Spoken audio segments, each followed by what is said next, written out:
Nasampulan ang 8 hepe ng pulis sa Metro Manila na bigong makaresponde sa loob ng 5 minuto mula sa tawag sa 911 emergency hotline. Nagbabalik si Ryan Lisiges.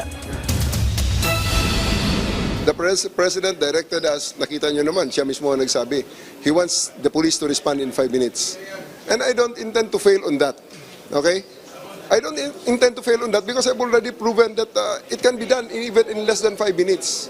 Nasa commanders na lang yan. Hindi pa man umaabot ng 1 buwan matapos umupo sa pwesto ni PNP Chief Police General Nicolas Torre III, nagsimula na ang sibakan sa hani ng mga opisyal ng PNP. Agad sinibak sa pwesto ang 8 Chief of Police sa Metro Manila dahil sa kabiguan na may patupad ang mabilisang pagtugon sa mga tawag na matatanggap ng 911 hotline. Paliwanag ng hepe ng pambansang pulisya, bigo ang mga ito na makapasa sa isinagawang simulation exercise o SIMEX hinggil sa 5-minute response time. Test yun. Kasi kung sa test nga hindi mo magawa, di lalo na sa aktual. Ang mga natanggal na Chief of Police ay mula sa mga lungsod ng Caloocan, Navotas, Valenzuela, Mandaluyong, Marikina, San Juan, Parañaque at Makati. Git ni Torre, talagang hindi magiging epektibo ang agarang pagresponde ng pulisya kung hindi kayang manduhan ng maayos ng mga commander on the ground ang kanilang mga tauhan. Bukod naman sa mga COP mula Metro Manila, nanganganib ding masibak ang mga provincial director mula sa Negros Island Region, Region 6 at 7 dahil sa kaparehong rason.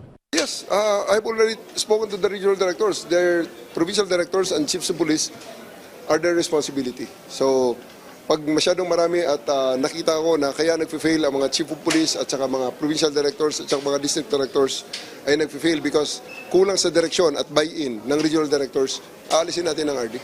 Pero dahil nationwide ang 911 emergency hotline, hindi lang daw sa Metro Manila mangyayari ang sibakan sa mga hepe na hindi papasa sa pamantayan. Weekly ang SIMEX. Because I cannot wait for them, okay? Time is of the essence. Gusto natin na immediately makomply ang direktiba ng ating presidente.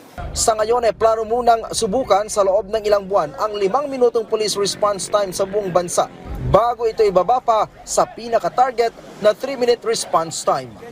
Mula dito sa Campo Crame, Ryan Lisiges para sa Pambansang TV sa Bagong Pilipinas.